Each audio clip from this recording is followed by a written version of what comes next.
Cet épisode est commandité par l'A7.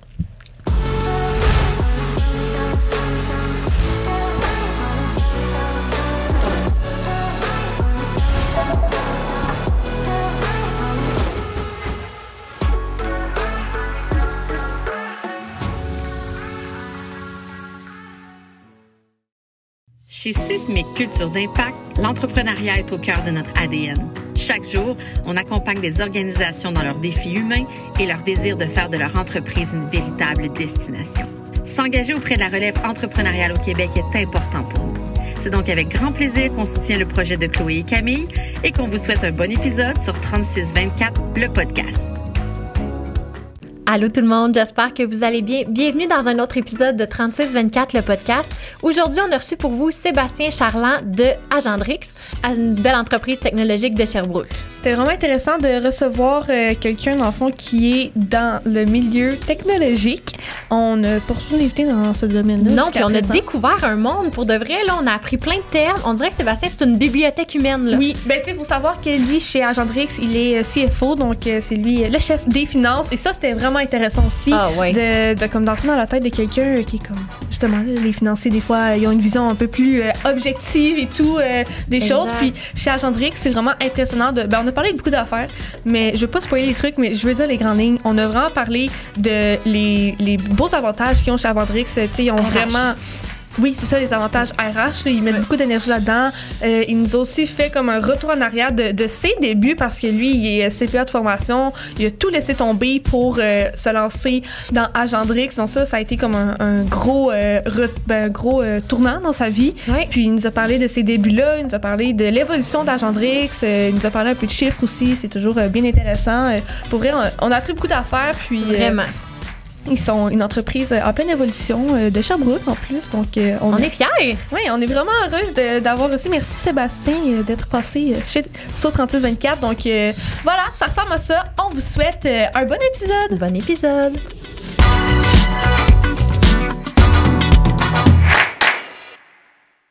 Allô Sébastien. Bonjour. Comment tu vas? Très bien, vous autres? Merci d'être ici. Oui, ça va bien. Oui, merci d'être ici. Est-ce que tu peux nous parler de toi, ton titre? Qu'est-ce que tu fais dans la vie?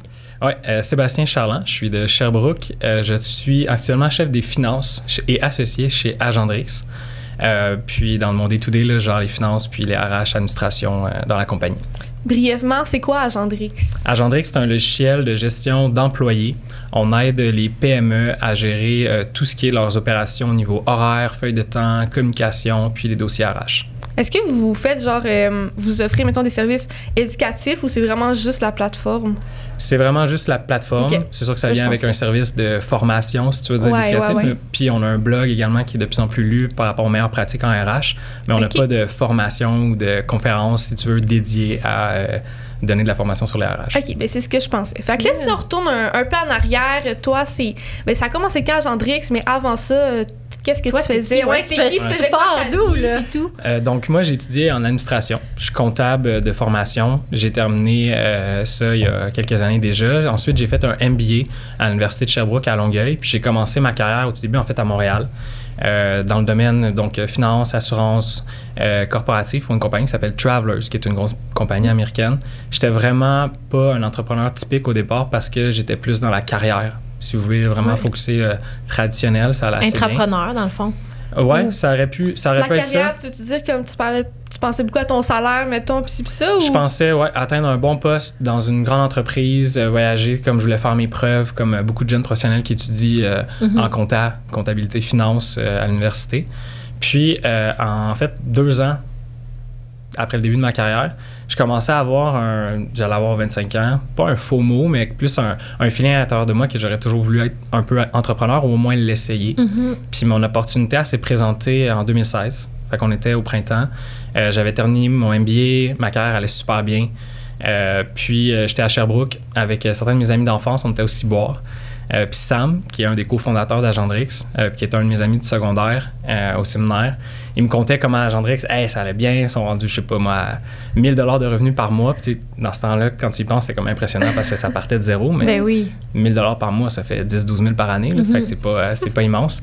Puis là, il me disait que, là, on va manquer d'argent, en fait, on cherche du financement, mais on voudrait également rentrer des nouvelles personnes dans la business. Il était 5.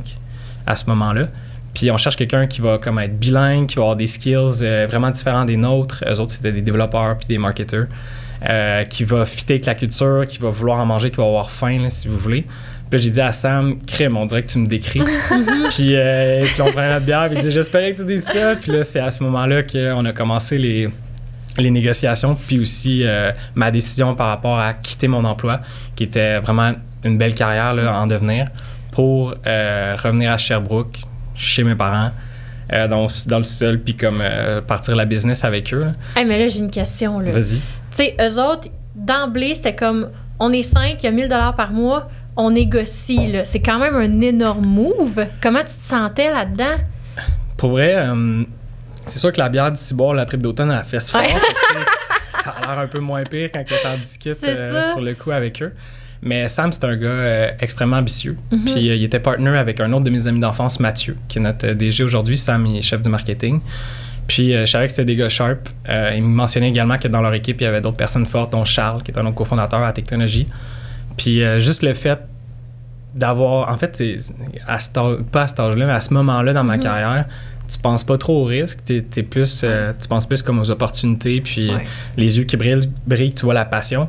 Fait que j'ai pas trop réfléchi au fait de comment il est basé de négocier avec son juste 1 000 $ de revenus par mois. Puis j'étais plus comme, OK, ben au pire, je me plante. Puis j'appelle ça la technique de voyager dans le temps, là, à ce moment-là. Quand Sam me parlait de ça, hey, on lève un demi-million. Puis tu veux-tu embarquer, investir avec nous? Tu vas être dans les premiers, puis comme on va partir ça, puis on verra. Dans le fond, je me suis projeté dans 25-30 ans. Puis là, j'ai pensé au Seb qui était dans la soixantaine, mettons, puis qui parlait à ses enfants ou ses petits-enfants. Puis là, ben, j'avais 2 choix. C'est soit je parlais au Seb qui l'avait essayé puis qui s'était planté, mettons, worst scenario. Puis là, bon, après 1 an, on a fait faillite. Puis je suis retourné à ma job à Montréal parce qu'il manque pas de job, tu sais. Ou je parle au Seb qui a pas fait le move puis qui a... j'ai une belle carrière, mais mes amis ont parti une business. Puis là, aujourd'hui, ils sont rendus là, puis tout. Puis je regarde toujours, je me demande un peu qu'est-ce que ça aurait fait si je m'étais joint à eux. Puis je me suis dit, hey, impossible que je veux que mes enfants ils parlent à lui. Je veux absolument qu'il parle j'aime mieux qu'il parle à celui qui s'est planté, puis au pire, il va avoir réussi, tu sais. Fait que tu voyais vraiment un potentiel. Ouais. Puis, mettons, tu sais, je sais pas, je me trompe, mais quand même, tu sais, si t'étais comptable, t'es comptable de formation, puis tu travaillais avec des chiffres, puis tout, souvent, les comptables sont quand même dans le concret, puis sont objectifs. Fait que comment tu t'es dit, bon, ben moi, je laisse aller mon quand même bon salaire dans une grande firme pour retourner chez mes parents, dans une entreprise qui fait 1 000 $ de profit par mois, ça fait quoi, genre 100 $ par mois? Tu sais, tu voyais ça comment, comme financièrement au début? Non, puis... C'était un step back. C'était pas 1 000 $ de profit, c'était 1 000 $ de revenus. Puis pour de revenus. C'est top line versus bottom line. Fait quand c'est mieux, les dépenses, les serveurs, les salaires, puis tout. Fait que non, c'était plus comme 40 000 de pertes par mois. Là. OK.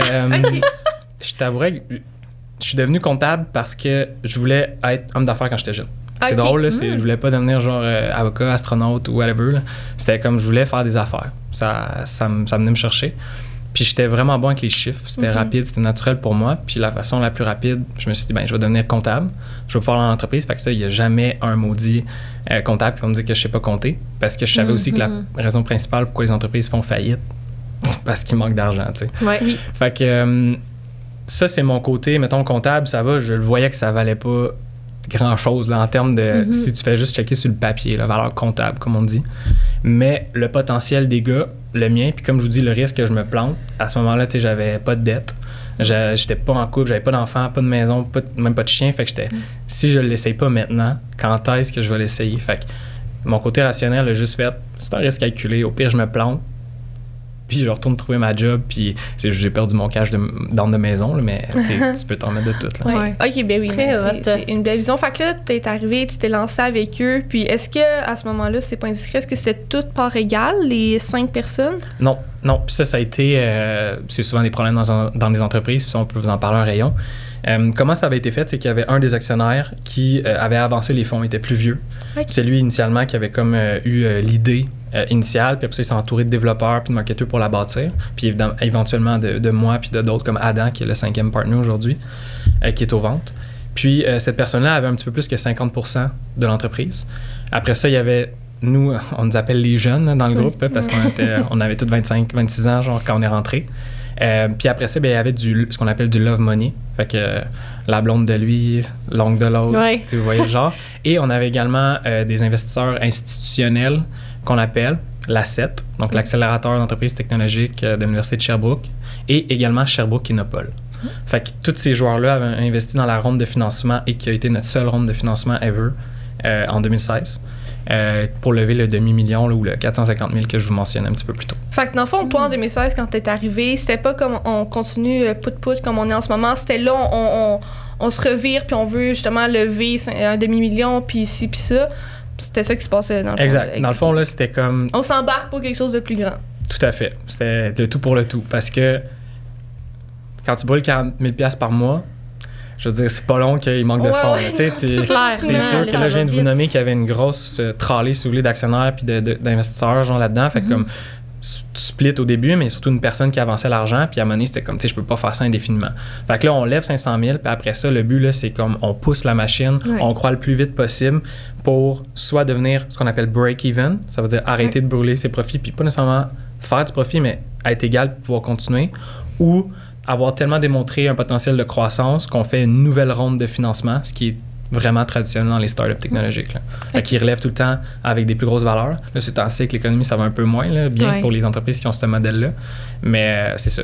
Puis moi, je me demande, là, je sais, c'est weird comme question, mais une entreprise technologique, une application, c'est quoi ses dépenses? Parce que, tu sais, dans le sens que techniquement, il n'y a rien de matériel. Comment tu bâtis ça, une application, tu sais? Je suis la bonne personne aujourd'hui pour te parler de ça, je te finance. Oui. Dans le fond, là, je vais vous faire une règle du pouce, mais dans une entreprise SaaS, terme que Software as a Service. Fait que on vend une application que les gens payent par mois. Fait que, par exemple, Netflix. Mais nous, on a un Netflix pour entreprise, puis ils payent selon le nombre d'employés qu'ils ont.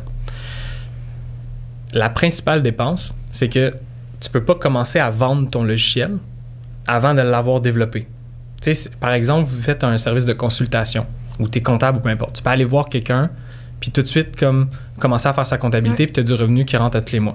Nous, ça prend une période de temps. Puis un logiciel, ça se développe pas genre en criant ciseaux puis en claquant des doigts. Là. Ça prend plusieurs mois de payer des salaires et tout ça. Fait qu'au début, c'est surtout des salaires. Après ça, tu as des revenus qui vont rentrer. Mais là, ton application est hostée, si vous voulez, sur des serveurs. Fait qu'hébergée sur des serveurs. Un peu comme si tu logeais des locataires, il faut que tu payes un loyer. Nous autres, c'est Amazon Web Services, qui est le plus gros fournisseur de cloud, le fameux cloud au monde. Ouais, on est hosté à Montréal puis dans certaines autres régions pour les backups, la sécurité. Ça, c'est un énorme poste de dépenses. Fait que les salaires, le hosting des serveurs, un loyer parce qu'on a un bureau. Mais tu sais, juste pour vous donner un ordre d'idée, les salaires chez nous, c'est 75% de nos dépenses. Fait que tu sais, nous, c'est vraiment le capital humain, le savoir, si vous voulez. Les gens, autant les développeurs, le service client, les ventes, le marketing, le design, puis tout ce qui passe entre ces pôles-là, c'est ce qui coûte le plus cher, c'est nous. Et de loin. Après ça, les serveurs, tu as des frais de transaction parce que tout est en ligne.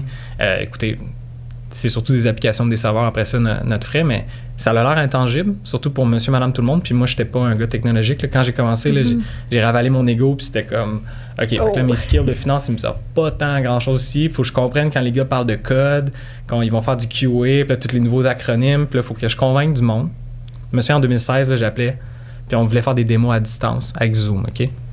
Mais en 2016, c'est pré-COVID. Je sais pas si vous vous souvenez, mais le monde était comme personne ne connaissait ça. Moi, je veux faut que j'installe le quoi, mais là, tu vas-tu me voir? Là, le monde avait peur de se faire voir par la caméra. Puis, non, t'as pas besoin d'activer ta caméra. Moi, je vais la mettre. Puis, non, moi, je viens sur place. Là, genre, on avait un compétiteur au Québec qu'on a vraiment overtake.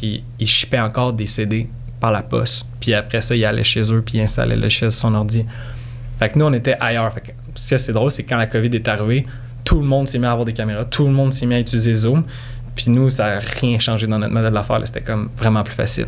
Fait que bref, longue réponse pour ta question. C'est quoi qui coûte cher chez Agendrix? Les salaires. On a une grosse masse salariale. C'est 75% de nos coûts. Puis on est rendu 47 aujourd'hui. On a dépassé 50 personnes cette année.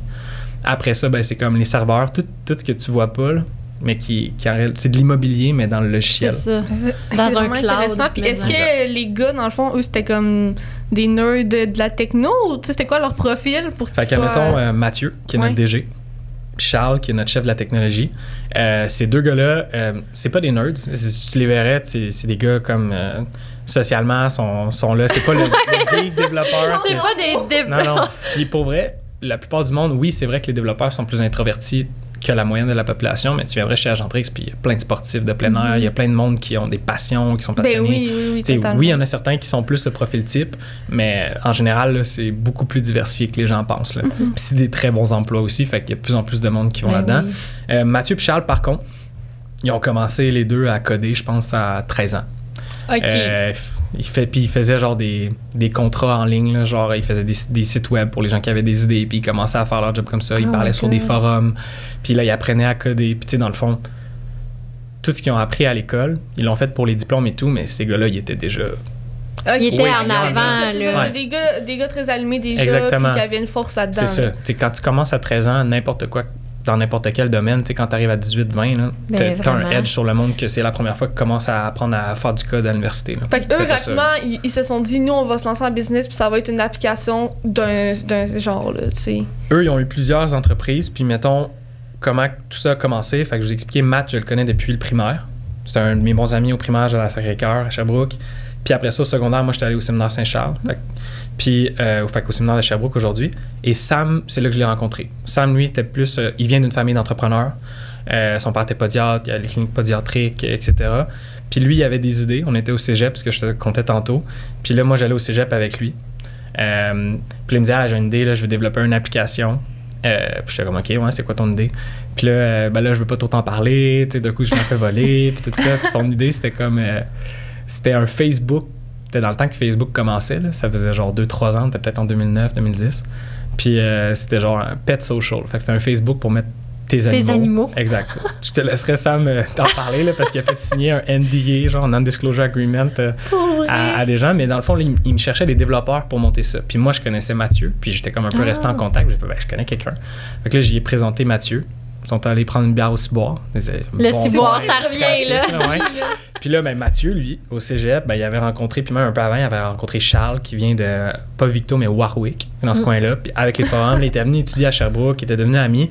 Deux devs extrêmement forts dans leur domaine. Un qui est plus, Charles, il est vraiment plus dans, on appelle ça le back-end, mais c'est un peu toute la structure, la machine, en dessous du capot. Puis Mathieu qui était plus dans le design, dans le front-end qu'on appelle, là, comme à quoi la carrosserie va ressembler, puis faire tout fitter ça ensemble. Puis il avait même trouvé un réseau de développeurs ensemble. Puis là, ils se sont mités, puis on fait OK, on peut monter ton produit. Si toi, t'es un gars plus business, nous, on est un gars plus produit. On va faire les deux bouts se rejoindre. Et là, ils ont commencé les applications. Puis après ça, c'est juste rendu naturel. Ils ont évolué plusieurs fois. Le Pet Social, ça n'a pas marché, là, je pense que vous le savez. Puis ils ont évolué leur entreprise. Ils ont fait une application de gestion immobilière. Parce que, un peu comme toi, Samuel, lui, il se lançait en immobilier pas mal à cet âge-là. Parce que moi, j'ai connu Sam. Dans ce temps-là, j'ai coupé les cheveux. Le gem, OK, bon. Puis toute sa famille allait dans mon ancien salon que j'avais acheté des parts au début. Là. Fait que je connais sa mère, ses sœurs. Lisanne, sa grande sœur, elle vient encore au salon aujourd'hui. Coralie. Vous êtes quand même proche en âge parce que... Oui, séminaire, moi, collège. Fait que on a plein de points communs, là. Il mentionnait tantôt qu'il connaissait Claudia Poulain. Ah, ben oui. En fait, j'allais au primaire avec Dom Dubé. Le chum. C'est fou, hein? Le village. Sherbrooke, il y a beaucoup de contacts. Fait que là, les gars, ils ont comme fait le GEM, qui est une application de gestion immobilière. Ça a plus ou moins marché. Je pense qu'ils étaient trop en avance sur leur temps, les gars. Encore une fois, en 2010, des applications pour gérer des immeubles. Le monde dit, aujourd'hui, tu veux pas gérer ça papier. Exact. Puis, fait qu'ils ont flippé la business pour devenir une agence web. Puis là, ils se sont mis à développer les idées des autres. Parce que c'est le plus dur à trouver. C'est soit il y a plein de monde qui ont des idées. Puis j'écoutais votre podcast avec Claudia, justement, de Evive, qui avait il y avait leurs idées pour les smoothies, pour les muffins, puis tout. Puis là, ils étaient comme, on va voir des usines, ils savent faire des bâtons, mais ils savent pas comment faire du surgelé, genre. Fait que là, les autres, ils ont comme poussé la R&D, puis tout ça. Mais là, c'est pareil en logiciel. Il y a plein de monde qui ont des idées, il y a peu de monde qui sont capables de la développer. Fait que les gars, ils se sont mis à développer des idées. Puis éventuellement, ils ont rencontré un des fondateurs ou des idéateurs, si tu veux, d'Agendrix. Puis on finit par juste faire comme, OK, on arrête de développer les autres idées, puis on fait juste Agendrix. Ouais. C'est ça. Parce que, fait que dans le fond, initialement, Agendrix, c'était comme l'idée de d'autres personnes, puis là, tout le monde s'est mergé ensemble. C'est ça, OK. Là, ça a créé tout ça. Là. C'est ça. Fait que dans le fond, les gars, ils développaient des applications pour des entrepreneurs de Sherbrooke, dont Classcraft, que vous connaissez peut-être. Non, dans les premières années, c'était au Salésien, Sean Young, son frère, son père, je pense. Peut-être que je suis plus sûr exactement qui était dans le portrait. Là. C'est une application comme... c'est un jeu immersif que les étudiants utilisent. Puis là, ils peuvent apprendre des leçons, puis là, ils montent de level, puis tout ça. Là, c'est comme si tu jouais à Harry Potter, mais genre... Version école, si tu veux. Puis les gars, ils développaient ça. Puis là, éventuellement, Agendrix, c'est quelqu'un qui est venu avec l'idée. Puis là, ça commençait bien. Puis en fait, je pense qu'on pourrait... cette personne-là a fait un offre, il était tanné de payer des frais de consultation genre à tous les mois. À la place, vous devenir actionnaire. Puis là, ils sont devenus actionnaires. Puis c'est là, dans cette année-là, qu'ils ont fait comme, là, il faut lever de l'argent parce que ça s'en va nulle part. Puis là, moi, je suis arrivé. OK. Puis là, du moment que tu es arrivé, comment vous avez levé un demi-million? Puis... Fait que tout ça s'est fait durant l'été, après la bière en mai que je vous ai parlé. Là. Tout ça, un demi-million un été? Ça s'est closé en un été, mais ça faisait... Tu sais, ça a quasiment pris 1 an, puis Sam, je l'aurais demandé, peut-être même 1 an et demi. Là, c'était extrêmement long. La 7 aussi était plus... qui était des groupes qui leadaient le deal. C'était plus au départ également. Fait que, tu sais, remontons juste de genre 7 ans, parce qu'Agendrix a 7 ans. Tout était un petit peu plus... La vélocité était moins grande qu'aujourd'hui. Là. Aujourd'hui, c'est rendu des organisations rodées, puis tout. Puis Agendrix, encore une fois, un SaaS, Software as a Service, que je vous disais tantôt, c'est un modèle d'affaires qui est très lent parce qu'il faut que tu investisses au début, puis là, après 1 an, 1 an et demi de développement, là, tu commences à avoir des revenus. Mais tu sais, Agendrix, c'est pas genre 100 000 $ de revenus par client, là, c'est 2 $. Au début, c'était 1 à 2 $ par personne par mois qui l'utilise. Fait que tu sais, la caisse, ça monte pas vite, là, quand que tu viens de payer, genre, avancer 500 000 de salaire en 1 an. Fait que là, c'est pas tout le monde qui était à l'aise, bref. Ça a fini par marcher. On a mis l'argent, si vous voulez, sur la table. Puis là, ça s'est closé officiellement. On l'a annoncé, je pense, en décembre 2016. Puis moi, j'étais rentré depuis la fin de l'été. Là, genre, j'avais laissé mon emploi. J'avais annoncé à mes amis. J'étais parti de Montréal, à ma famille. Ma famille était pas trop fière. C'était un peu... Tu sais, j'avais... Juste pour vous donner une comparaison, là, je venais d'atteindre le 6 chiffres à 25 ans à Montréal. Puis là, je retournais pour une business qui faisait comme moins de 50 000. Ouais, c'est ça, qui faisait pas de chiffre. Est-ce que t'as comme à un moment donné, t'as pogné 2 minutes puis t'étais comme, qu'est-ce que je fais là? Ou non, t'étais vraiment confiant puis t'as foncé? Ouais, non, j'ai vraiment un gros down. Okay. Je suis quelqu'un en plus de assez stable habituellement, là, puis plus du côté positif même quand ça va bien, puis je vais bien, relativement bien la plupart du temps. Puis je me souviens quand je suis arrivé, septembre, octobre, novembre 2016, mes 3 premiers mois, courbe d'apprentissage, là, tellement steep, tellement intense. C'est vraiment toutes les skills pour lesquelles je m'étais préparé dans ma vie. Tu sais, négociation, comptabilité, finance, genre vente, tout ça, là, je tombais dans une industrie qui était comme, OK, là, on vient en jeans, t-shirt, ça, c'est cool. Là, par exemple, il faut que je convainque du monde au téléphone qu'un logiciel de gestion d'horaire, quand le monde sont comme, pourquoi je paierais un logiciel de gestion d'horaire? Il était habitué d'avoir papier, Excel. Vous appeliez des clients, mettons, vous sollicitez des gens? On faisait du cold call, on faisait aussi beaucoup de inbound. Ça a été toujours la force d'Agendrix. Fait que inbound, c'est que les clients viennent à nous. Si vous écrivez logiciel de gestion d'horaire, whatever, sur votre cell, on va tomber dans les 3 premiers. Certains, des fois, dans même les pubs, on a vraiment un ranking qu'on appelle en SEO, là, Search Engine Optimization, très fort au Québec, maintenant même en France. Puis Sam, qui est notre chef du marketing. Si jamais il y a des acronymes que je dis des fois aussi, là. Ouais, mais jusqu'à là, tu les décortiques bien, là. Puis lui et son équipe font un travail vraiment solide, puis depuis des années, ce qui nous donne une longueur d'avance sur beaucoup d'autres. Tu sais, on tombe premier. Fait que si t'écris le chef de gestion d'horaire, là, c'était nous. Puis là, les gens faisaient un essai gratuit, comme Netflix. Puis à la fin, mettaient leur carte de crédit, puis ça passait de même. Ou là, maintenant, ce qu'on profite beaucoup, c'est du bouche à oreille. Ouais. Si le service, puis le logiciel, il est bon, le monde y en parle, puis là, la roue tourne comme ça. Fait que ça a vraiment été difficile, pour revenir à la question au début, parce que juste sur l'ego, revenir chez tes parents à 25 ans, quand ça fait déjà des années que t'es parti. J'avais terminé mon MBA, j'avais ma grosse job, là, je reviens, j'ai pas besoin de vous expliquer, mon salaire a été coupé énormément. Clairement. Moins que la moitié. Honnêtement, j'étais payé moins que quand j'étais mon dernier stage, mettons, à l'Uni. Fait que c'était comme ouf, c'était difficile. J'avais l'impression de devenir un junior là, quand je venais juste de finir de faire mes preuves, j'ai eu mes promotions genre professionnelles. Fait que ça a vraiment été tough. Puis ce qui m'a aidé, c'est 2 choses. Je suis allé en voyage en France, un coup de tête, au milieu du mois d'octobre. J'ai un de mes amis, un autre gars de Sherbrooke, Olivier Dion. Il lançait une pièce de comédie musicale en France, Les 3 Mousquetaires, qui avait le lead role. Puis avec un autre de mes amis, Alex, on s'est comme fait, hey, on y va. Puis moi, j'étais en plein milieu de mon accueil intégration là, dans mes 3 premiers mois là-bas. Puis j'étais allé là-bas, puis je l'ai vu comme se dépasser, puis sortir de sa zone de confort. Puis quand je suis revenu, j'ai fait, OK, check. Je me donne 3 mois, puis il faut que je sois heureux, peu importe où je suis. Sinon, je vais juste sacrer mon camp, puis comme revenir à mon ancienne vie, si vous voulez.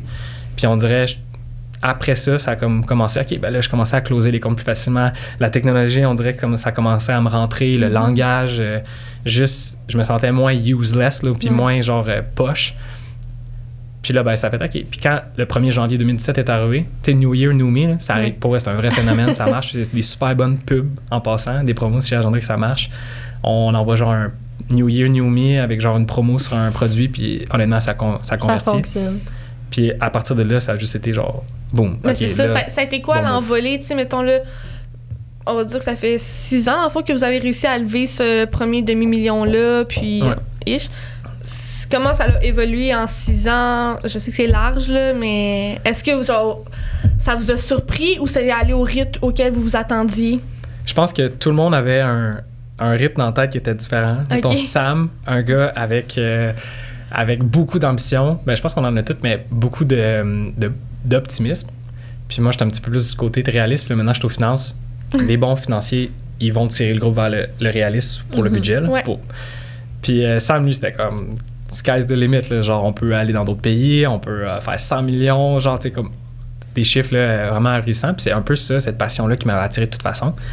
Puis là, moi, je m'étais dit, c'est fou, là, mais je m'en souviens encore en 2016, j'étais comme, bon, ben, je disais à mes amis, regardez, je m'en vais à Sherbrooke, puis dans 1 an, c'est décidé, soit ça explose, puis genre, je reviens, on ouvre un autre bureau à Montréal, puis toute ma chambre, ou ça crash. Puis genre, puis dans ma tête, c'est comme c'était fini en 1 an. C'était juste un scénario ou l'autre, OK? Puis en réalité, on est tombé entre les deux. Fait que c'est allé assez bien pour qu'on réussisse à atteindre l'objectif que je vous ai parlé tantôt de break-even. Puis aussi, c'est pas aller... fait que ça allait assez bien pour ça, mais pas tellement que genre, on pouvait se mettre à dépenser puis à croître là, en fou. Puis c'est pas... Les côtés qui sont allés mal, en fait, c'est plus que... Là, maintenant, je vais vous parler d'un autre domaine, mais puis je vais aller avec les chiffres, ça va être plus simple à travers les années. Fait que, tu sais, vraiment bas niveau de vente. Là, mettons, à la fin 2016, on était à peu près rendu à un run rate de 100 à 150 000 par année. Grosse croissance, mais c'est quand même excellent, là, comparé à 1000 par mois. Oui, non, c'était vraiment une grosse croissance par rapport à quand Sam m'en parlait en mai. Sauf que, tu sais, on était genre 7. Fait que là, puis là-dedans, il y avait genre 5 ou 6 actionnaires. C'est ça. Fait que ça fait beaucoup de chefs autochtones pour le nombre d'Autochtones, pour utiliser des bons termes, là, mettons, là, si vous connaissez l'expression. Oui. Puis, en fait, c'est un gros défi que moi, en fait, de ma perspective, j'ai trouvé, là, c'est au niveau des égos, après ça, gérer ça, c'est qu'il y a des business qui sont pas faits pour avoir beaucoup d'actionnaires. J'ai vu des restos se chicaner, genre, parce qu'il y avait trop d'actionnaires, puis à un moment donné, ça fait comme pas de sens, parce qu'il y a une limite à ce qu'une compagnie peut croître, puis subvenir aux besoins puis aux ambitions de chacun, tu sais. Un resto, je prends juste l'exemple d'un resto, mais comme il y en a plein d'autres business où c'est difficile à scaler. Là. Clairement. Par exemple, un salon de coiffure, là, clairement, tu peux pas... tu sais, si tu n'as pas assez de revenus pour que ça soit satisfaisant, pourquoi je serais actionnaire dans ce cas-là? Puis là, ça crée juste des frustrations. En tout cas, peut-être que je me trompe, mais je dirais que n'importe quelle petite entreprise, plus d'actionnaires, moins c'est comme... moins tu fais d'argent, en tout cas. C'est divisé par le nombre de personnes. Ben, c'est ça. C'est mathématique. C'est mathématique de secondaire. Là, c'est pas compliqué. Fait que ouais, c'est ça. Fait qu'au début, à Agendrix, c'est que on était un peu victime de notre succès, c'est qu'on avait une belle croissance. Oui, elle était comme hockey stick qu'on appelle, là. Fait c'était exponentiel, mais on savait que c'était pas infini. Mais c'était pas assez vite pour que, comme du jour au lendemain, nos vies changent. Fait qu'au début, mettons les 2 premières années, là, 2016, 2017, ça a été difficile parce qu'on a quand même rapidement monté jusqu'au demi-million de chiffre d'affaires annuel. Ça, on était vraiment, vraiment contents. Là, genre, je pense que de mémoire, c'était comme environ mi-2017. Fait que là, on était comme, wow, OK, là, on commence à avoir une business. Le chiffre magique en passant à ça, c'est atteindre 1 million. Fait que là, on était comme, on est à mi-chemin. Parce que quand t'es à 1 million, on dit que t'as fait ta preuve de market fit, genre, si tu veux. Tu fais quand même 1 million de revenus, là. C'est exactement un statement. Ouais. Fait que là, il y a quelque chose à faire, là. Tu peux mettre de l'huile sur le feu, là. Mais vu qu'on était tellement beaucoup, il fallait continuer d'engager parce que on était chanceux parce que moi, mettons, j'étais en ce moment-là, au début, j'étais aux ventes puis au service client, j'étais pas tout le temps aux finances. Fait que j'ai tout bâti ce qu'on appelle la réussite client. Puis les ventes inbound. Fait que les gens qui cherchent ou se font dire « Ah, Agendrix, c'est nice, viens de faire un essai gratuit », ben là, moi, j'ai aidé à mapper un peu c'était quoi leur expérience dans l'application, rajouter des vidéos, mettre des petits messages qui pop-up à des endroits. Puis ce qui est cool, on avait des outils vraiment performants. On n'était pas coordonnés mal chaussés, puis on l'est pas. Pour que moi, sans aucun skill de développement, je sois capable de programmer ça. C'est genre, je clique sur une bulle, tu sais, comme faire un site web avec un logiciel fait pour ça. T'as pas besoin d'un développeur, mettons, pour le mettre à jour. Ben, c'était ça. Puis là, les développeurs, ils pouvaient travailler sur les fonctionnalités que les clients ils nous ramenaient. Genre, moi, j'aurais besoin d'avoir une automatisation pour arrondir ces heures-là. Pour que mon export de paye soit plus facile. Moi, je fais ma paye des jardins. Tu pourrais-tu faire en sorte que ça se transfère automatiquement? Il y en a plein d'autres exemples de même. Mais comme, fait que c'était assez cool. Puis encore une fois, je réponds trop lentement à ta question, mais les premières années, le plus difficile, j'ai remarqué, c'était plus OK, ça grossit, mais est-ce que ça va devenir assez gros que ça devient rentable pour tout le monde? Parce que là, il commençait à avoir un coût d'opportunité. Là. Parce qu'au début, comme je vous dis, les parts n'étaient pas égales à tout le monde. Il y avait une personne qui avait genre la moitié, puis tout le reste était réparti, genre, pas des miettes, mais des plus petites parties entre les 10-12 autres fondateurs opérationnels, plus genre Love Money, plus fonds. Fait que là, à mí, c'est comme, quand est-ce que je tire mon épingle du jeu? Là, ouais. Puis il y a peut-être aussi, à ce moment-là, un manque de clarté. Tu sais, plus que c'est dur de définir, c'est ça, la clarté, là, qui fait quoi, puis qui a telle part, puis là, ta perception, puis là, ça devient... Mais les attentes, puis tu sais, des fois, c'est difficile de mesurer parce que, en tout cas, je sais pas si vous vivez ça, mais moi, je me dis toujours, d'un rôle à l'autre, la charge de travail est pas la même parce que le gars qui gère les finances versus le gars qui gère le marketing, c'est différent, puis là, des fois... Justement, c'est ça, au niveau de la perception. Donc, elle travaille-tu tant que ça, cette personne-là? Ben, parce que de point de vue... Moi, les entrepreneurs que je connais, les gens dans les finances, c'est jour et nuit à travers des ci, des ça, c'est très demandant. Puis tandis que, mettons, je compare avec le marketing, mais tu sais, le marketing, c'est tout aussi important parce que ton placement doit être bien fait et tout. Mais tu sais, tu n'auras probablement pas à travailler jusqu'à minuit le soir, tout le temps. Tu sais, en tout cas, c'est ma vision des choses. Ça dépend, peut-être pas en start-up. On dirait, moi, je le vois pas de même. Tu vois, juste nous deux, on est comme. Non, mais vous, en marketing, fait, les deux vous avez comme une pièce du puzzle qui est vraie dépendamment de où tu es rendu dans la business. Exact. Puis, admettons, au début, finance, à part le fait qu'il faut qu'il y ait moins d'argent qui sorte, qui rentre, ça prenait pas beaucoup de temps, puis c'est pour ça que j'étais pas aux finances. Mais le marketing, ça m'en avait de la pression. Oui, ben, c'est genre, ça. Hey, yo, il nous faut 1000 leads sur ce mois-ci. T'as vraiment raison. En fait, je pense que ça dépend juste mais où est-ce que t'es rendu. aussi. Mon point, c'est que des fois, d'un rôle à l'autre, la perception, tu sais, ça peut être plus difficile. Mais oui, vraiment. Mais ça fait des chicanes au niveau, ben là, toi, t'as plus de parts, toi, t'en as moins, puis tout ça. Puis c'est un peu ce qui est arrivé chez Agendrix. À un moment donné, on a eu comme une croisée des chemins. Puis, mettons, j'y vais en étape. Fait que là, j'ai fait les 2 premières années, on fait le 500 000. Puis là, on avait là, Eye on the prize, on voulait notre million. Puis on l'a finalement atteint. Je pense que la date, c'est le 2 mai 2018. Wow! Vous l'avez célébré? Oui, on a fait notre premier party. Au ciboire. Ouais, même pas. On a fait un petit... on a appelé ça... C'était vraiment cool. On était 10 à ce moment-là. Fait qu'on était 10 pour 1 million de revenus. C'est pas mal mieux que 8 pour genre 10 000. Puis... ouais, on était vraiment excités. On a fait une journée genre avec un petit traiteur, puis je pense du petit champagne, là, genre le matin au bureau, à 10h.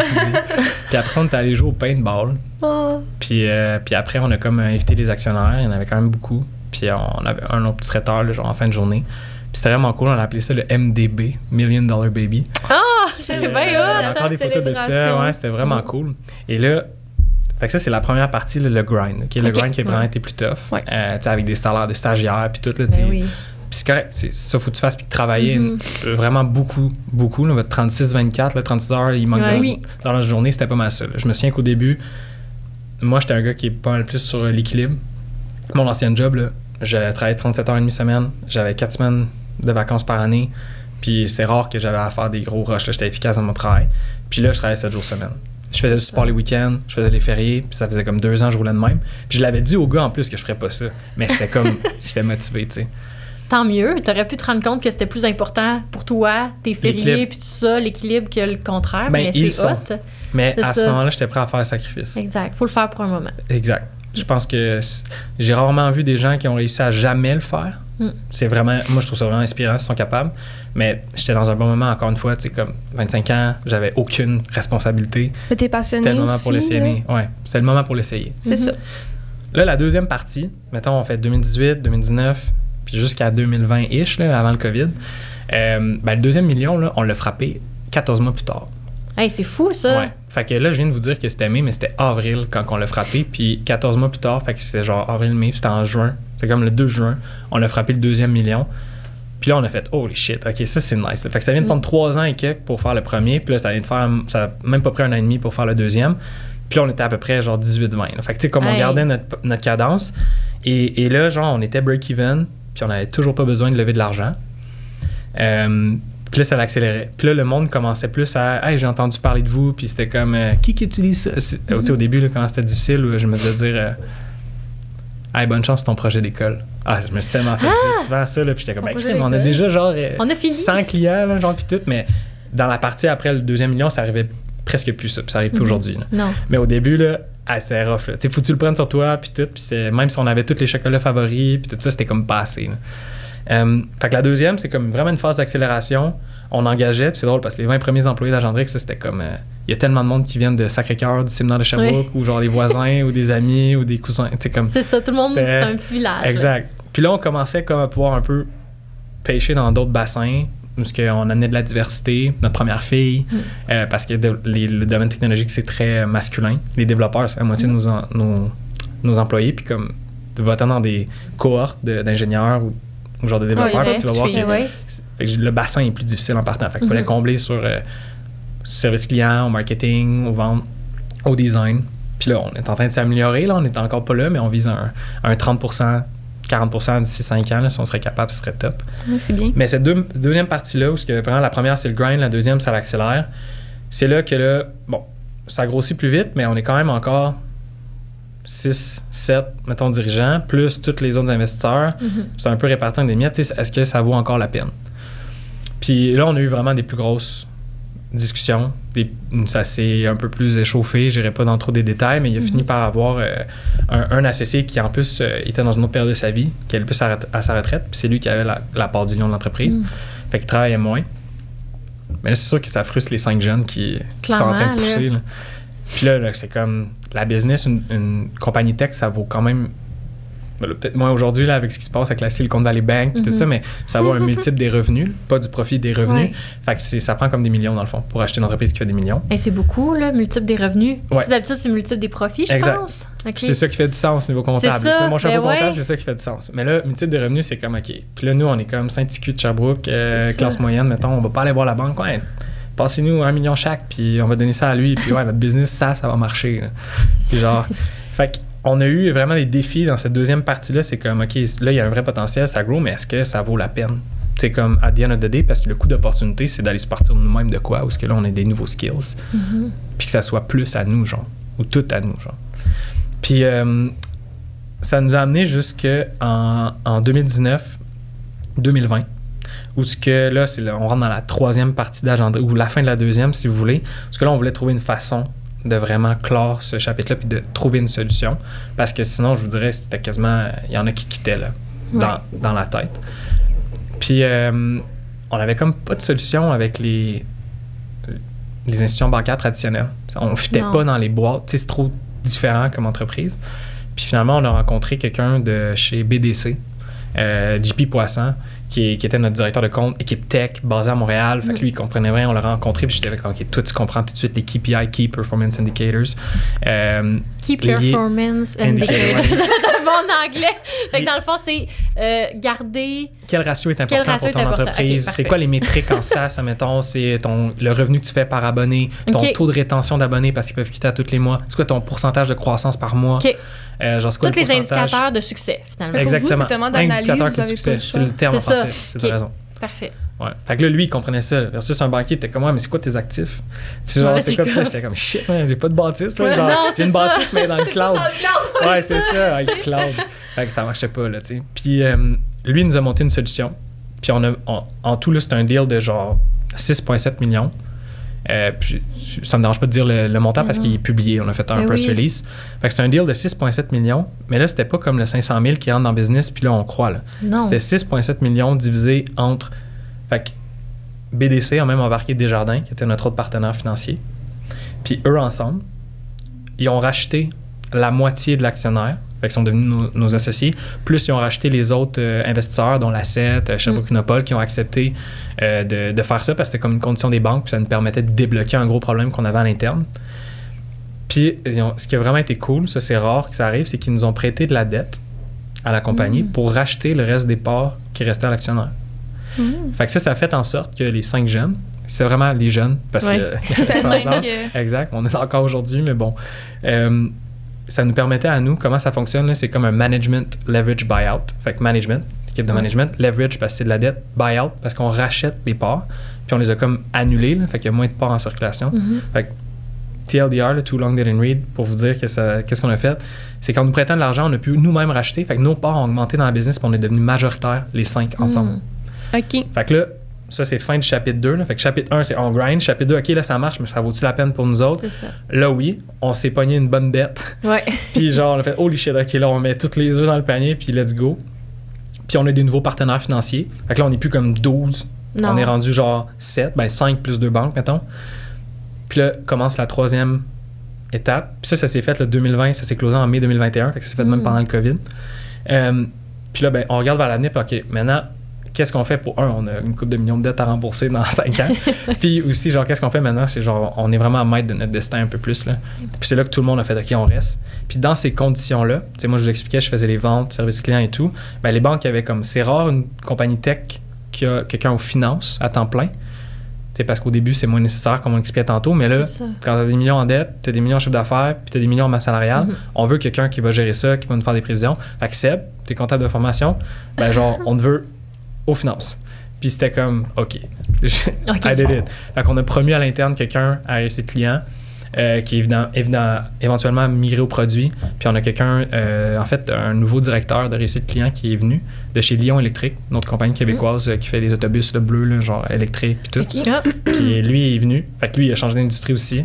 Fait que là, maintenant, on a une équipe comme de vraiment plus grande. Puis depuis ce temps-là, je vous ai pas encore dit de chiffres, mais mettons, on a commencé le 1000$ par mois, 500 000, 1 million par année, 2 millions par année. Durant le temps qu'on a closé la transaction, on a monté jusqu'à 3.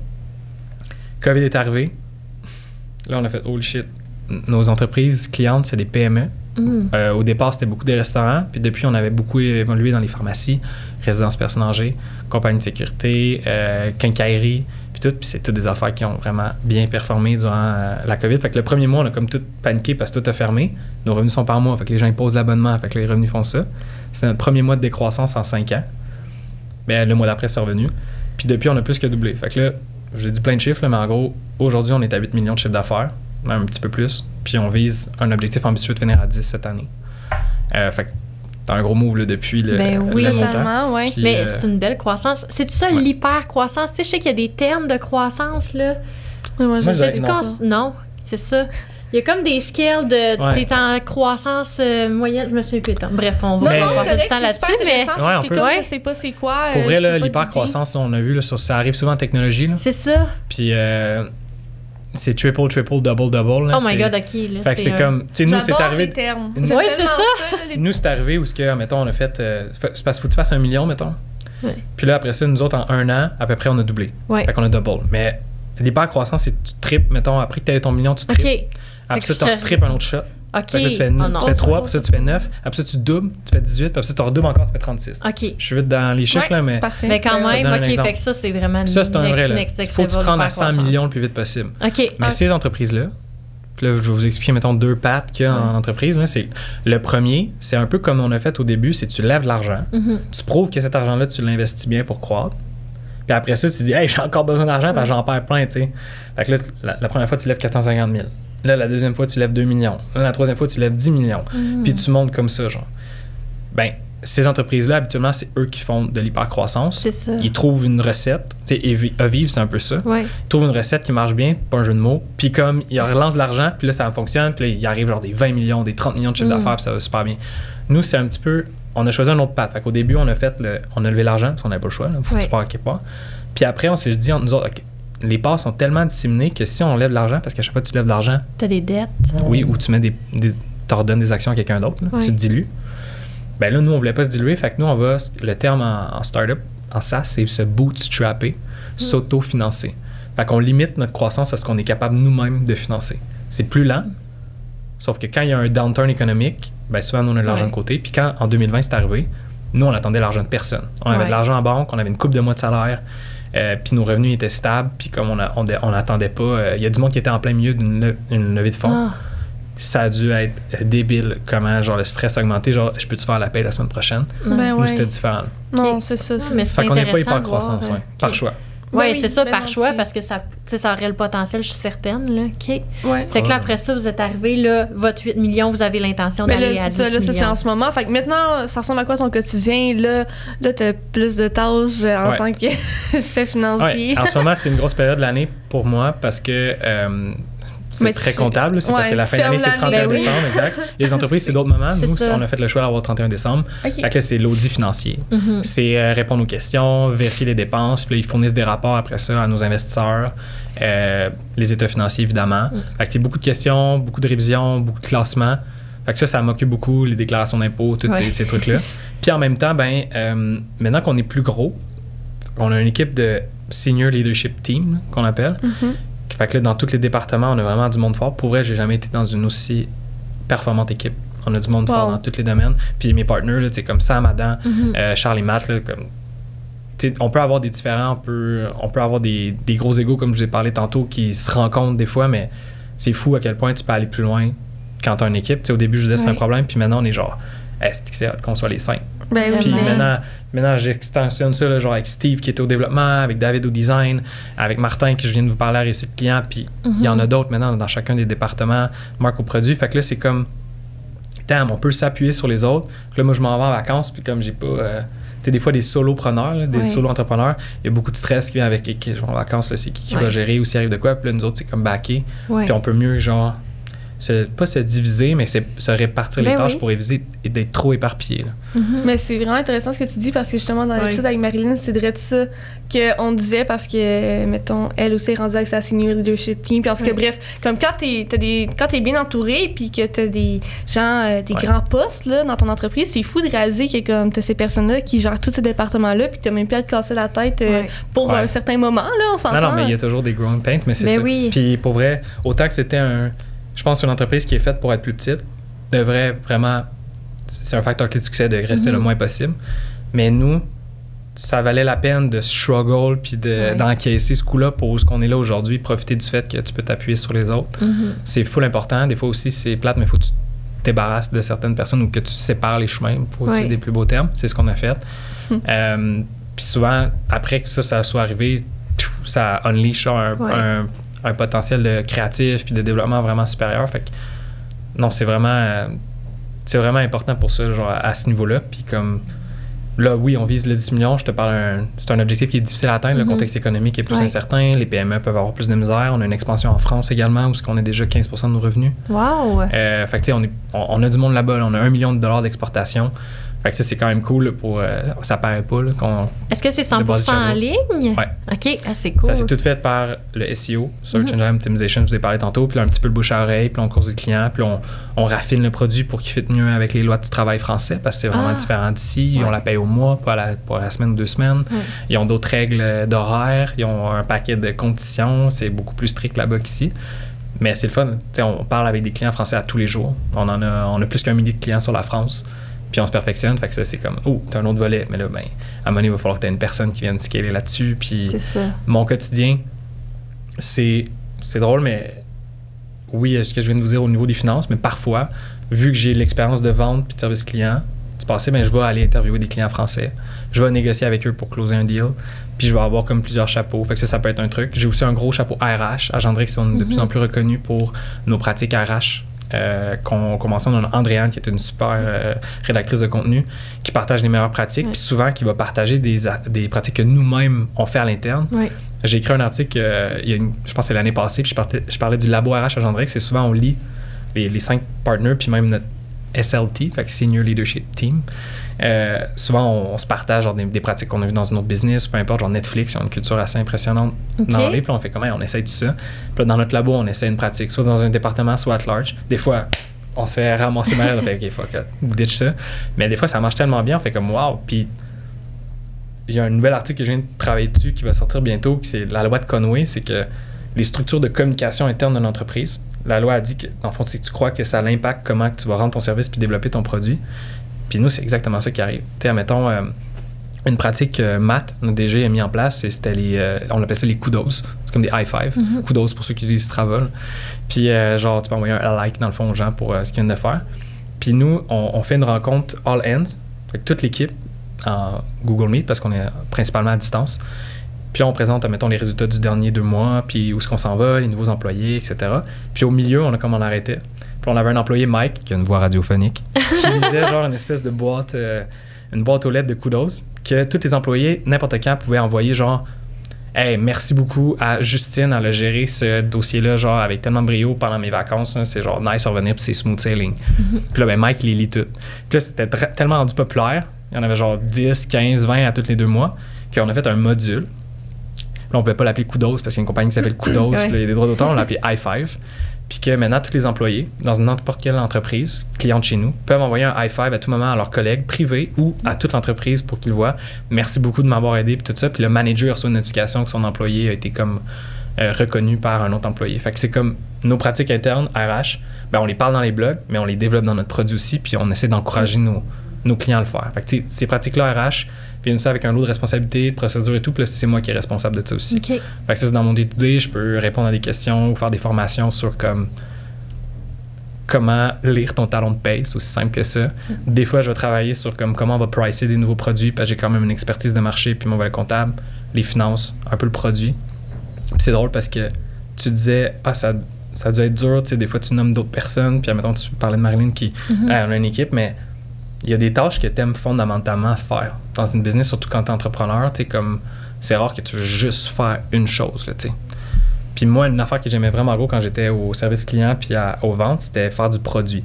Je suis pas développeur, mais moi, je suis bon pour parler aux clients, les écouter, puis traduire leurs idées à des devs, des développeurs. Des développeurs, oui. Ouais, parce qu'ils n'aiment pas ça se faire appeler programmeur. Fait que c'est des développeurs, ils développent des solutions. Ils ne programment pas du code, là, c'est comme plus c'est ça. genre, juste prendre des ordres. Fait que avec le 3 mois au début de mon histoire, que j'étais comme c'est tellement tough le code puis comprendre comment que ça marche puis tout ça, ben j'ai compris assez pour être capable d'être un traducteur entre les deux. Puis traduire le besoin client.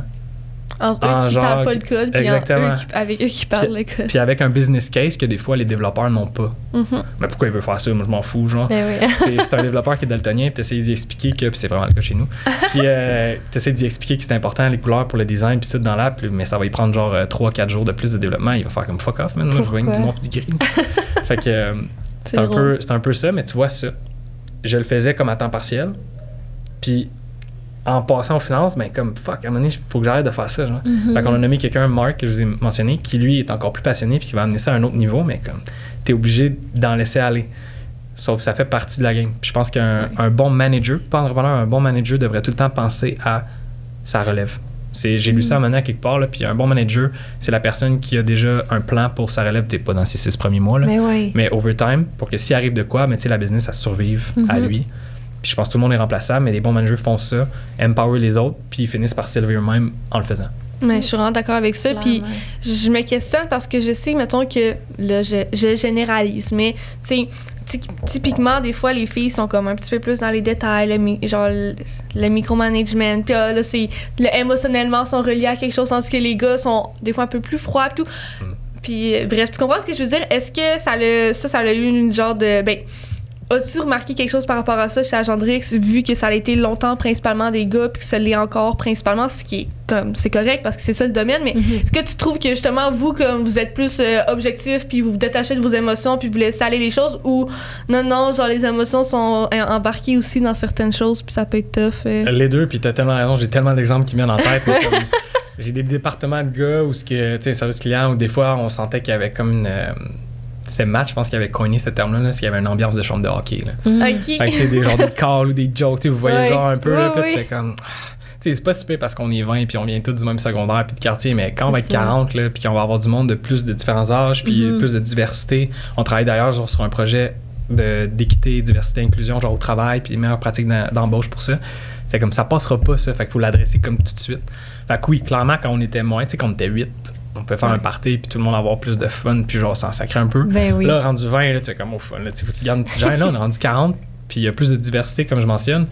T'sais, moi, je me tiens pas mal plus calme dans les parties, puis c'est drôle, mais je suis comme responsable aussi d'une certaine façon. T'as un rôle. Exact. De direction, c'est une nécessité, tout le kit, il faut adresser des situations. Fait que, ouais, clairement. Puis pour vrai, la diversité, de prime abord, ça ralentit. Okay, là, c'est le constat que n'importe quel entraîneur va dire il y a une autre affaire que je suis obligé de faire. Tu sais, genre cette année, on va être obligé d'être régi par l'Office québécois de la langue française. Fait que là, c'est des nouveaux processus, des ça qu'il faut mettre en place. Mais comme au début, ça ralentit. Puis c'est sûr, tu n'as pas envie de le faire parce que c'est comme une autre affaire qui se rajoute ces entrepreneurs. Là, puis quand tu dépasses 25 employés, là, c'est là que ça commence à comme se rajouter. Là. Il y en a plein de processus que je pourrais vous parler. Mais à long terme, c'est mieux. C'est comme le proverbe africain qui dit si tu veux aller vite, va tout seul, mais si tu veux aller loin, va à plusieurs. Là. Puis cette diversité-là qu'on recherche de plus en plus chez Agendrix, engager différents genres, différentes ethnies, peu importe, puis dans différents domaines, ça nous permet plus tard d'avoir un milieu qui est pas mal plus balancé, puis éviter ces extrêmes-là là, ils finissent par comme aller trop loin dans une direction, puis là, tu es obligé de mettre une politique en place, puis genre, c'est allé trop loin, on l'a échappé celle-là, genre. C'est ça. Fait que oui, clairement, on l'avait plus au début. Je te dis pas que c'est réglé. Ça s'en va vers le mieux. Mais c'est tough. Non, mais c'est vraiment intéressant pour vrai parce que, comme tu dis, c'est comme un nouveau défi. Puis il y en a toujours des nouveaux défis. Puis là, tu dois te soucier de mille et une choses. Puis là, rajoute avec ça. Là, tu te fais regarder croche parce qu'il manque de diversité. Puis ça. Puis c'est. Mais c'est vraiment intéressant que vous preniez le temps de vous arrêter puis de comme essayer de changer les choses. Puis comme tu as dit tantôt, vous êtes dans un milieu qui est vraiment dominé par les hommes. Puis parce que moi puis Camille, on est du genre à dire it is what it is en ce moment. Puis c'est correct, là. Je ne vais pas m'offusquer de ça du tout. Mais c'est super intéressant que vous, en ce moment, vous ayez envie de changer un peu ça, tu sais, puis que vous soyez ouvert à évoluer là-dedans puis tout là. Puis est-ce que tu penses que pas ce que tu penses pardon, mais est-ce que aussi c'est pas mal toute la même tranche d'âge ou vous avez beaucoup de variété à ce niveau-là? Ouais, c'est drôle, mais la moyenne d'âge, elle suit genre mon âge de pile poil depuis le début. Là, fait que là, on était à 31 ans de moyenne d'âge sur 47 employés. Mais à temps à l'augmenter, mais pas tant à cause des gens qu'on engage, mais à cause que notre rétention est incroyable. Notre rétention d'employés, ça a pris presque 7 ans avant qu'on perde notre premier employé. Hey, ça, c'est volontaire, fou. Véronique. Puis Véronique est partie, c'était une chargée de projet au marketing. Puis Véro est partie parce que elle a commencé cet été un périple de 2 ans en Nouvelle-Zélande avec son mari, avant de passer aux prochaines étapes de la vie. Puis elle blogue ou elle participe encore comme contributrice externe à Agendrix au niveau du marketing. Wow, c'est ça, c'est la première employée qu'on a perdue. C'est sûr qu'après, on en a perdu d'autres où il y a des gens qui voulaient essayer de devenir développeurs, finalement, hey, c'est pas pour moi, ils veulent s'en aller. Il y a des gens on a perdu une employée qui est allée travailler pour Shopify, qui est la plus grosse compagnie tech au Canada. Fait que, à un moment donné, tu peux pas garder tout le monde, mais juste le fait que notre taux de rétention, là, il est vraiment solide. On appelle ça le turnover, là, genre le taux de roulement par année, il est genre à peu près à 10% et moins. C'est excellent. Fait que c'est vraiment bon. Ça fait en sorte que les employés chez nous, c'est drôle à dire, mais si tu inverses le chiffre, ça veut dire qu'ils restent en moyenne 10 ans, mais la compagnie n'a pas 10 ans. Fait que je vais te le dire dans 2-3 ans. Ben, ça fait en sorte que la moyenne d'âge vieillit avec le monde qui reste chez nous. Fait qu'elle vieillit avec la moyenne d'expérience. Mais aussi le fait que ça vieillit de même, ça fait aussi que les parties ou les activités qu'on organise sont beaucoup plus diversifiées qu'avant. Avant, c'était une gang de gars qui aimaient ça aller genre faire du karting puis faire du paintball, mettons. Mais là, maintenant, tu as 20% de filles. Tu as le tiers des employés qui ont des enfants. Fait que là, maintenant, on a une journée de la famille. On s'en va à la cabane à sucre cette semaine. On invite tout le monde. Fait que tu sais, il y a comme plein d'autres événements comme ça qu'on pensait pas avant, qui amènent une autre diversité, mais qui fait que c'est plus inclusif. Mais c'est vraiment intéressant. Mais c'est pas de grandir ensemble, ça crée une communauté aussi. Vraiment. Ouais. Puis c'est quoi le secret? Parce que moi, je connais gros des gens, vu qu'on a le même âge, qu'on vient du même coin, qui travaillent chez vous. Puis à chaque fois que vous postez une offre d'emploi, je vois que ça dans mon fil d'actualité. Des gens avec qui j'étais dans mon entourage, j'étais genre, crime, ils sont donc bien hot, eux autres. Comment ils font pour réussir? Tu sais, c'est quoi qui a été le plus gros game changer dans les RH que vous avez changé ou que vous avez apporté? Est-ce que c'est la culture? C'est vraiment cool. En plus, Matt, il vient de faire une présentation là-dessus récemment pour le journal Les Affaires. Il y avait une conférence. Puis c'est l'article que j'ai écrit, La loi de Conway, là, que je disais tantôt. Puis ce qui nous avantage, là, c'est que les 5 jeunes là, que je vous parle depuis le début, ça c'est rare, mais on avait toute une vision compatible ou à peu près la même de qu'est-ce qu'on voulait bâtir en termes de culture. Ce que certains autres actionnaires n'avaient pas, qui sont plus là. Fait que c'est nous qui a prévalu. Puis depuis le début, on a fait genre, au lieu de penser genre qu'est-ce que le monde peut nous amener, on s'est dit, hey, mettons qu'on se met dans les bottes genre de nos employés. Là. Si nous, on était un employé, qu'est-ce qui ferait qu'on reste pour cette business-là? Puis, whatever they say à propos des millennials puis des Z, là, la première affaire, c'est les conditions de travail. OK? Fait qu'il faut que tu aies un salaire compétitif puis il faut que tu aies des vacances. Genre, moi, là, ça me faisait capoter le monde qui commençait des jobs, là, genre dans des agences, des cabinets, puis commençait à 2 semaines de vacances après juste 1 an. C'est comme fuck off, man. Tu sais, pourquoi c'est pas un sacrifice nice que tu fais pour quelqu'un d'autre en plus, là. Fait que chez Agendrix, tu peux prendre tes vacances genre à mesure. On a augmenté à 3, à 4, puis là, maintenant, c'est 5 semaines de vacances. Puis tu l'as tout de suite quand tu rentres. C'est pas genre, faut que tu ailles 5 ans, puis là, tu as une semaine de vacances de plus. C'est comme, c'est un privilège tellement important que ça devrait être genre là tout de suite. Fait que les conditions, nos salaires vraiment sont rendus genre solide. Je pense que si tu enlèves les cadres ou vraiment la haute direction comme pour niveler là, les salaires moyens puis éviter les biais, on est à au-dessus de 80 000 le salaire moyen. C'est sûr que les développeurs, c'est une main-d'œuvre qui est très rare et qui coûte plus cher, mais tout le monde est bien. C'est des ingénieurs informatiques, mettons, des développeurs? On a très peu d'ingénieurs. La plupart du temps, ils ont fait un bac en sciences informatiques. Fait que c'est pas ingénieur. Puis il y en a juste que c'est des whiz qui sont allés au cégep, puis ont fait comme, écoute, je suis tellement fort, ça sert à rien que j'aille à l'université, je vais apprendre des anciennes notions. Là. Ouais. Fait que, ouais, il y a vraiment... Non, mais c'est hot quand même. C'est vraiment un jeune, univers que je connais pas beaucoup. Puis, tu sais, je trouve ça intéressant, juste ce que tu viens de dire que, mettons, clairement, ça veut dire que vous êtes à l'aise d'engager quelqu'un qui n'a pas nécessairement un diplôme ou ça. C'est même plus un requis. Pourtant, vous offrez des super bons salaires. Fait, où je veux en venir, c'est que c'est nice parce que dans l'informatique, c'est comme... C'est vraiment un univers particulier, mais tu sais, il y a des bons postes, puis tu sais, t'as pas... Vraiment, il y a du potentiel, c'est fou. Mais tu sais, c'est parce que c'est tellement comme...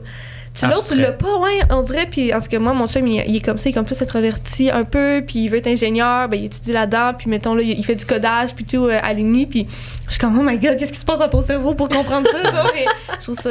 Mais je pense qu'aux États-Unis, ils poussent beaucoup, mais je pense qu'un jour, juste des skills de base de développement, ils vont les enseigner au primaire. Mais pour vrai, ça donne, ouais. Parce que pour vrai, c'est très logique. Okay, puis en voyant mes amis, comme en m'apprendre un peu, j'ai moi-même fait des cours en ligne sur un site gratuit, d'apprendre du SQL, de faire des requêtes à un serveur, puis savoir, genre, hey, dis-moi, c'est quoi la couleur des yeux de, genre, cette base de données-là, là, peu importe. Puis j'étais comme, OK, c'est juste de la logique. Faut que tu comprennes comment parler, c'est comme apprendre un langage.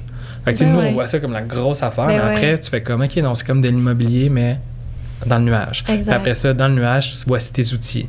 Puis comme je peux faire 1 million d'analogies pour vous expliquer comment ça marche, là, puis comment que les clouds, dans le fond, c'est des îles qui sont dans l'océan. Il faut juste que tu ailles le chemin, la route pour te rendre jusqu'à cette île-là, puis le ramener avec ton bateau cette information-là de l'île. Puis c'est comme, ah, OK, ouais, fait que tu le lis au monde tangible, puis là, tu fais plus de sens. Mais comme, je pense qu'il faudrait qu'on l'apprenne vraiment plus jeune, pas comme devenir un vraiment genre brain, là. Juste la base, le monde, ça leur ferait moins peur.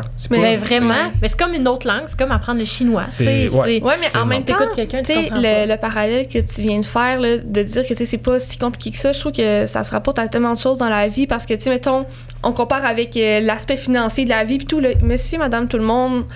Il y a beaucoup de gens qui comprennent pas là, les finances, puis ils comprennent même pas comment gérer leur propre argent. Pourtant, tu prends le temps de t'asseoir une journée avec quelqu'un qui te l'explique, puis tu réalises après que c'est vraiment pas si compliqué que ça. Fait que c'est le même avec tellement de matière. C'est juste de prendre le temps de s'intéresser, puis une fois que tu le comprends, t'es genre, OK, aïe, j'achète du stockage avec cloud, mais en réalité, c'est ça que ça veut dire. Puis tu sais, comme tu comprends un peu plus. Mais tu sais, je veux pas diminuer la complexité que ça peut atteindre. Là. Ça peut atteindre comme dans toutes les sphères. Comme dans toutes. Exact. Absolument, tous les métiers. Mais la base, c'est pas il y a des affaires, genre des niveaux avancés, mais c'est juste apprendre la base, tu fais comme, OK, c'est juste un manque d'éducation.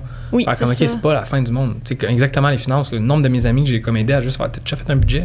Et ça a l'air compliqué. Mais non, man, c'est genre des plus puis des moins. Ben, c'est ça. C'est exactement. Fait que, t'as passé ton primaire, là, tout le monde est obligé au Québec. Là, genre, c'est rien de plus, là. Il n'y a pas genre d'actualisation, de multiplication, tu sais, comme. Non, t'as bien raison. Eh bien, merci beaucoup de ton temps. La dernière question, j'aimerais savoir, ça serait quoi ton conseil justement pour des gens qui hésitent à se lancer ou...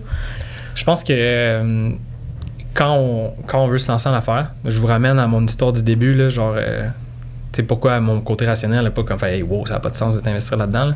Là. Si vous êtes sur le point de vous lancer dans une idée, au moins, genre, calculez juste le risque comme, c'est une idée que vous êtes obligé de mettre absolument toute votre épargne puis vous endetter pour comme partir cette business-là, puis là, si ça fail, vous êtes vraiment genre sur le bord de la dépression, burn-out, etc. Ou est-ce que c'est une idée où comme, tu peux y aller un peu progressivement, c'est une période dans ta vie, oui, il faut toujours te mettre de l'argent puis du temps, mais au pire, tu peux comme recover. Puis à ce moment-là, ben, tu vas un peu dédramatiser le fait qui t'empêche de te lancer parce que la plupart du temps, les gens ne se lancent pas. Fait que essayer de dédramatiser le fait que c'est tout ou rien. Parce que vous vous souvenez au début, là, tu m'as dit c'était quoi tes attentes? Moi, j'étais tout ou c'était rien. Finalement, on est tombé dans le milieu. Puis aujourd'hui, ça va super bien, mais comme c'est vraiment des années plus tard, la réalité, c'est ça. C'est que dans la vie, c'est rarement genre tout ou rien. C'est vrai. C'est tellement C'est souvent dans le milieu. Mais souvent, c'est difficile de se calmer et se rationaliser. C'est ça. Mais si tu le penses de même, ça, c'est mon premier conseil. Puis j'ai tellement envie d'en donner un deuxième, là, mais... Vas-y. On est prête. C'est genre, mettons que tu te lances, c'est même un truc pour les jeunes professionnels qui veulent choisir une entreprise pour laquelle travailler. Là. Si tu vas dans une compagnie mature qui est en décroissance versus si tu vas dans une compagnie ou une industrie plus jeune qui est en croissance, tu as beaucoup plus de chances. Les odds sont beaucoup plus de ton bord d'aller dans celle qui est peut-être un petit peu moins définie mais qui est en croissance. Parce que dans 10-15 ans, il risque encore de la job, versus d'aller dans une compagnie en décroissance où j'ai un ami qui, je me souviens, il était dans une compagnie genre vraiment d'alimentation, mais vraiment reconnue, qui est en décroissance depuis comme une décennie, qui n'a pas adopté le virage un petit peu plus écolo, vert, santé. Je pense à Evive, par exemple, qu'on parlait tantôt. Puis comme, la culture, là, vous allez tellement pas avoir le même fun. Là. Genre, les odds de réussir dans celle-là sont plus difficiles parce que surtout si vous choisissez une entreprise dans un domaine mature, croissant, full de compétition, ben c'est plus difficile. Tu sais, si tu te lances dans une compagnie de vêtements aujourd'hui, là, c'est difficile parce qu'il y en a beaucoup, par exemple. Fait que là, il faut que tu différencies. Ou des montres. Genre, les montres, c'est un autre bon exemple. Ou un restaurant. Les restaurants, là, la part des restaurants ferment après 5 ans. Beaucoup de compétition, il faut que tu te renouvelles. C'est une job que tu t'achètes dans le fond. C'est pas tant une business. Il faut que tu saches. Mais si tu te lances dans une industrie où il y a moins de compétition, là, moi, j'ai utilisé SAS tantôt, mais dans notre temps, ça fait 7 ans, mais il y avait moins de compagnies de logiciels que là, il y en a plein. Mais on a eu un nom, puis tout ça, ben, c'était beaucoup plus facile de réussir rendu là que si tu lances une autre application qui fait la même chose que toutes les autres. Genre. Fait que les deux rôles, c'est essayer de dédramatiser que c'est rarement tout ou rien. C'est ça entre les deux. Puis c'est correct parce que quand tu te lances dans une décision, ton cerveau, il fait comme danger, c'est quoi le pire qui va arriver ou le moins pire. Fait que dédramatiser, ça va t'aider à prendre de meilleures décisions. Puis la deuxième, c'est si tu as le choix, choisis une industrie ou une entreprise ou une idée où il y a moins de compétition, fait que par la bande, tu as plus de chances de réussir que si tu vas dans un domaine qui est déjà ocean, genre red ocean, blue ocean, là, qui est un autre terme en marketing, là, genre vraiment compétitif versus moins. Mais je suis bien d'accord avec tout ça. Merci des conseils. Merci d'être venu, ça a passé vite, mais vraiment. Ça fait plaisir. On vous souhaite une belle continuité puis un bel envol à 10 millions cette année. 10 millions. Je tiendrai au courant. Merci. Ben, ça fait plaisir.